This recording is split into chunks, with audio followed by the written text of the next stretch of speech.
उत्तर प्रदेश में कानून से कानून का राज होगा और प्रदेश में राम राज होगा। 2017 में जब योगी सरकार आई, ऐसी ही कुछ बातें और ऐसे ही कुछ वादे संकल्प पत्र में दिए गए। उत्तम प्रदेश बनाने की भी बात की गई, लेकिन जिस तरह से डबल इंजन की सरकार में कानून व्यवस्था बेपटरी हुई है, अपराधी बेखौफ हुए हैं और साथ ही साथ में जिस तरह से एक फेल्योर सामने निकल कर आया है कानून व्यवस्था को लेकर, और वही प्रदेश की योगी सरकार के दावे भी गोदी मीडिया के जरिए आप तक पहुंचते रहे। इस वक्त मैं मौजूद हूं सेंट्रल बार एसोसिएशन के दफ्तर में और हमारे साथ हैं सेंट्रल बार एसोसिएशन लखनऊ के महामंत्री ब्रजेश कुमार यादव जी। हम उनसे बात करेंगे। कल एक मीटिंग हुई है प्रशासन के साथ में, जिसमें जिलाधिकारी, मंडलायुक्त और एडीजी एलओ प्रशांत कुमार जी और ऐसे अधिकारी मौजूद थे। क्या कुछ चर्चा हुई है उसे लेकर, और एक बात आपको बता दें कि अभी हापुड़ में अधिवक्ताओं का आमरण अनशन जारी है। सीधा रुख करते हैं ब्रजेश जी की तरफ। बहुत बहुत स्वागत है आपका न्यूज अड्डा में। जिस तरह से हापुड़ में ये मामला हुआ और उसके बाद फिर गाजियाबाद में एक हत्या हुई और लखनऊ में भी कई मामले देखे गए, पुलिस की गुंडागर्दी अपने चरम पर है। मैंने तस्वीरों में कई बार दिखाया है। कल जो मीटिंग हुई है शासन के साथ, आपने क्या कुछ उसमें तय हुआ है? देखिए, उत्तर प्रदेश सरकार को अगर सही मायने में कोई चला रहा है तो वो आईएएस अफसर और पुलिस के आला अधिकारी चला रहे हैं और पूरा सिस्टम फेल्योर है। सरयू एक्सप्रेस के अंदर महिला सिपाही के साथ रेप होता है, हाई कोर्ट संज्ञान लेता है, तो कानून व्यवस्था बद से बदतर है। अगर पुरानी सरकारों का तुलनात्मक इस सरकार से कानून व्यवस्था के मामले में किया जाए तो कानून व्यवस्था ज़्यादा ध्वस्त है। जहाँ तक लाठीचार्ज की बात है, हापुड़ की घटना है, तो एक बुद्धिजीवी वर्ग, अधिवक्ता वर्ग पे लाठीचार्ज आखिर किसके आर्डर से हुआ, क्यों हुआ, क्या कारण थे? क्या ये प्रकाश में आया मीडिया के? नहीं आया आज तक।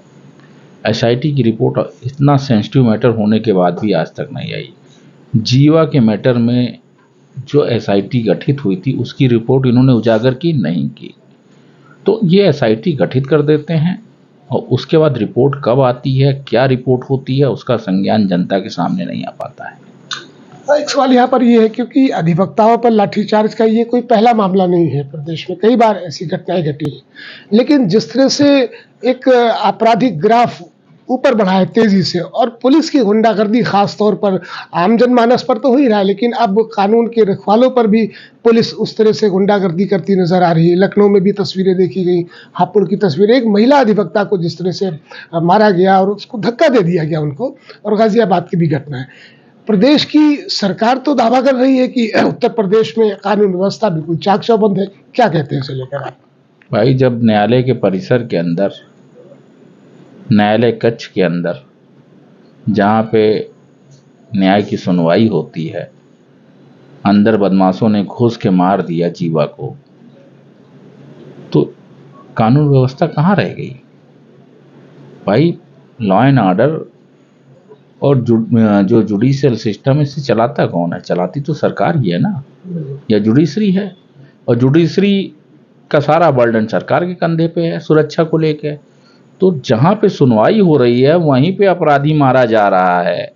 अभी वो अपराधी दोष सिद्ध नहीं हुआ था, तो इनका लॉ एंड ऑर्डर कहाँ पे है? सड़कों पे देख लीजिए, लॉ एंड ऑर्डर कहाँ है? हम तो नहीं मानते हैं कि लॉ एंड ऑर्डर मेंटेन है। लॉ एंड ऑर्डर पूरी तरह से ध्वस्त है।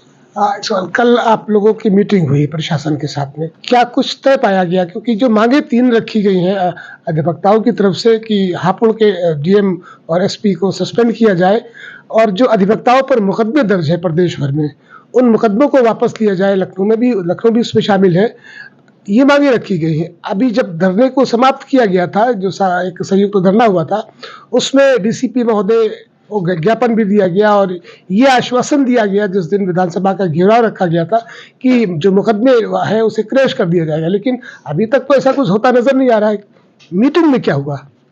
देखिए, ऐसा है, हम लोग लोकल बार एसोसिएशन हैं, हर जिले की अपनी बार एसोसिएशन है और हमें गवर्न करता है bar council of Uttar Pradesh, जो हेड ऑफिस है प्रयागराज इलाहाबाद में। हापुड़ की घटना को लेकर उनकी 5 डिमांड हैं। सबसे पहले कि डीएम हापुड़ एसपी हापुड़ का ट्रांसफ़र किया जाए, जो कि पनिशमेंट नहीं है। सेकेंडरी कि जो लोगों ने लाठीचार्ज किया उनके खिलाफ मुकदमा कायम कराया जाए, तो मुकदमा कायम हो चुका है as per order honourable high court. सरकार ने नहीं कायम कराया। देखिए, तीसरा है कि घायलों को इलाज और मुआवजा वो इन्होंने नहीं दिया। चौथा जो मैटर आया कि एडवोकेट प्रोटेक्शन एक्ट, जिस पर ये लोग मसौदा मान के पूरे यूपी से उसको आगे बढ़ा सकते थे। तो इस तरह से जो डिमांड थी वो कोई डिमांड नहीं पूरी हुई। प्रदेश में जो भी मुकदमे कायम हुए थे इस घटना के बाद वो भी नहीं वापस लिए गए। तो हमारा यहाँ कहना, जो भी आपने बात कही कि जो मुकदमे दर्ज हुए उसको वापस लिए जाने के इन लोगों ने आश्वासन दिया। अब 3 मेजर जो मांगे हैं वो हम लोगों की पेंडिंग है। ये कहते हैं चूंकि सो मोटो हाई कोर्ट में पेंडिंग है इसलिए हम नहीं कर सकते हैं। तो देखिए, सो मोटो हाई कोर्ट ने स्पेसिफिक ऑर्डर पास किया कि आप कोई अरेस्टिंग नहीं करेंगे, कोई चार्जशीट नहीं देंगे।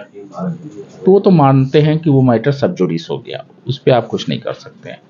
सेकेंडरी, आपने पुलिस वालों पे केस दर्ज किया, वो भी डिजॉल्व हो गया मैटर। लेकिन आपने इतना भयंकर लाठीचार्ज किया, उसमें जो लोग चोट खाए थे आपको उनको मुआवजा देना चाहिए था। बुद्धिजीवी वर्ग हैं, आज वो 10 दिन से अस्पताल में पड़े हैं, उनके परिवार की क्या पोजीशन है ये संज्ञान नहीं लिया। अभी यही चुनाव होगा तो आप हमारे दरवाजे पे अधिवक्ता समाज और सबका वोट मांगने के लिए खड़े होंगे। बिल्कुल, ये तो भारतीय जनता पार्टी की परंपरा रही है और संघ की भी परंपरा रही है कि ये अपना उल्लू सीधा करने के लिए हाथ पैर भी जोड़ लेते हैं और चौखट पर माथा भी टेक देते हैं। हमारा सवाल ये, राजस्थान में जिस तरह से एडवोकेट प्रोटेक्शन एक्ट लागू किया गया, क्योंकि देश में हर राज्यों में अधिवक्ता की सुरक्षा के लिए कोई ना कोई बंदोबस्त ऐसे, लेकिन प्रदेश की योगी सरकार है, डबल इंजन की सरकार है और कितने वादे किए गए और कई सालों से ये मुद्दा उठा हुआ है, कई सरकारों में ये मुद्दा उठा है कि एडवोकेट प्रोटेक्शन एक्ट लागू किया जाए। आखिर ऐसा क्या है कि सरकार इस पर काम नहीं करना चाहती? देखिए, 13 से 14 अधिवक्ताओं की इन्हीं के शासनकाल में हत्या हो चुकी है। और फिर वही बात करेंगे कि हापुड़ की घटना अगर आप ले लीजिए तो 3 डिमांड हैं। एसपी और डीएम का ट्रांसफ़र, वो पनिशमेंट नहीं है। सेकेंडरी मुआवजे का इशू है और तीसरा प्रोटेक्शन एक्ट बचा। और ये ऐसी कोई डिमांड नहीं है जो उस सो मोटो रिट से सब जुडिस हो, जिस पे ये काम कर सकते हैं ये, लेकिन ये करना ही नहीं चाहते। इनको सरकार को महाराज जी नहीं चला रहे हैं, सरकार को इनके आईपीएस और आईएएस चला रहे हैं। ये कहने में भी हमें गुरेज नहीं है। बिल्कुल, निश्चित रूप से। एक सवाल हमारा और भी है, क्योंकि कहते हैं कि एकता में बल है। उत्तर प्रदेश में बहुत सारे ऐसे संगठन हैं अधिवक्ताओं के, क्या लगता है कि अगर पूरे प्रदेश में जितने भी अधिवक्ताओं के संगठन हैं, जितने भी एसोसिएशन हैं, अगर ये एकजुट हो जाते हैं तो एक दबाव पड़ता है सरकार पर, तो सरकार को झुकना पड़ता है। लेकिन इस मामले को लेकर, हापुड़ के मामले को लेकर या और भी कई मामले हैं, देखा गया है कि एकजुटता नजर नहीं आई। नहीं, ऐसा नहीं है। 10 दिन से पूरी तरह से हाई कोर्ट इलाहाबाद और हाई कोर्ट लखनऊ बेंच में काम नहीं हो रहा है। यहाँ तक इवन रजिस्ट्रियाँ होती हैं वो भी नहीं हो रही हैं। तो पूरी तरह से बंदी है और वकील अपने अपने स्थान पे एकजुट है। उत्तराखंड से हमें सपोर्ट मिला है, पांडिचेरी स्टेट से हमें सपोर्ट मिल रहा है, झारखंड से हमें सपोर्ट मिला है। तो जब स्टेट वाइज हमें सपोर्ट मिल रहा है तो ये लड़ाई बहुत लंबी जाने वाली है और शायद यहीं से इनको 2024 का आईना भी दिख जाएगा। बिल्कुल। हमारे साथ इस वक्त वारिसुल साहब भी हैं, एडवोकेट वारिसुल साहब हैं, जो उपाध्यक्ष हैं, संयुक्त उपाध्यक्ष है सेंट्रल बार एसोसिएशन लखनऊ के। हम उससे भी सवाल करेंगे। एक सवाल हमारा ये है कि अंदर खाने से जो खबरें आती हैं, जो लोग कह रहे हैं, लोगों की ज़बानी सुना जा रहा है कि सेंट्रल बार एसोसिएशन का एक जो दल होना चाहिए, उसे हापुड़ जाना चाहिए था। आज जो हमारे पास खबरें आई, इनपुट आई कि हापुड़ में अधिवक्ता आमरण अनशन पर बैठे हुए हैं, लेकिन अभी तक यहाँ से कोई ऐसा डेलीगेशन हापुड़ नहीं गया है। क्या वजह क्या है? चल जा रहा है। अभी हम लोगों की बात हुई है माननीय मंत्री ब्रजेश यादव जी से, हम लोग उसकी तैयारी कर रहे हैं। हम लोग हो सकता है कल हापुड़ के लिए रवाना होंगे। हम लोग उनको पूरा समर्थन दे रहे हैं और उनके साथ अधिवक्ता समाज के साथ हम लोग खड़े हुए हैं। एक सवाल और भी है कि उत्तर प्रदेश के मुखिया योगी आदित्यनाथ जी हैं। उत्तर प्रदेश में अगर पत्ता भी हिलता है तो इसकी जानकारी उन्हें होती है। इतनी बड़ी घटना हो गई, एक महिला कांस्टेबल के साथ बलात्कार हुआ है, ट्रेन के अंदर बलात्कार हुआ है, और भी कई ऐसे मामले हुए हैं। उसके बावजूद पुलिस को छुट्टा साल की तरह छोड़ रखा है प्रदेश में। वो जो चाहती है वो कर लेती है। तो कानून क्या कहता है? कानून के जो रखवाले हैं उनके साथ भी हो रहा है। तो इसके लिए क्या रणनीति है? सरकार को कैसे आप घेरेंगे? हम लोग सरकार को पूरी तरह से घेर रहे हैं। हम अपना पूरा काम बंद किए पड़े हैं, हड़ताल पे हैं। जब तक हम लोगों की मांगे नहीं मान ली जाती है तब तक हम लोग काम पे वापस नहीं आएंगे। कल हम लोग गए थे, वहाँ बुलाया गया था। सरकार हमसे ये कह रही थी कि थोड़ा सा काम को ढीला कर दीजिए, लेकिन हमारे मंत्री ब्रजेश यादव जी इस पर अड़े रहे कि मैं काम को कभी नहीं छोड़ूंगा जब तक हमारी मांगे नहीं मान ली जाती है। चलिए, अंतिम टिप्पणी ब्रजेश जी आपसे लेना चाहेंगे कि कल आपकी प्रशासनिक बैठक भी हुई, आप लोगों के साथ बातचीत भी हुई, और लगातार मैं देख रहा हूं कि पुलिस प्रशासन के लोग आते हैं, बात करके चले जाते हैं, वादे करते हैं, तमाम बातें करते हैं। अगर सरकार की तरफ से कोई एक्शन नहीं लिया जाता है या इस मामले में कोई रुख अख्तियार नहीं किया जाता है तो फिर अगला कदम क्या होगा? देखिए, एडवोकेट प्रोटेक्शन एक्ट पर भी अभी अब आपने बात कही थी। राजस्थान ने उसको लागू कर दिया, दिल्ली में मसौदा तैयार है, वो भी लागू होने जा रहा है। आखिर हमें सुरक्षा क्यों नहीं? क्योंकि देश को आज़ादी दिलाने में अधिवक्ता समाज का बहुत बड़ा योगदान है। सरकारें बनाने में अधिवक्ता समाज का योगदान रहता है। हमारी रणनीति जो है कल तय हो जाएगी हापुड़ में जाने के बाद, और आज रात्रि में बार काउंसिल हमें क्या डायरेक्शन देती है, क्योंकि हमारी मात्र संस्था bar council of Uttar Pradesh है। वो हमें जो डायरेक्शन और निर्देश देगी, उसके बाद अगली रणनीति हम लोग तैयार करके इससे ज़्यादा आक्रामक रूप पे अख्तियार करेंगे, और हापुड़ की घटना में जो डिमांड है बार काउंसिल ऑफ यूपी की, उसकी पूरी कराने के लिए प्रतिबद्ध है।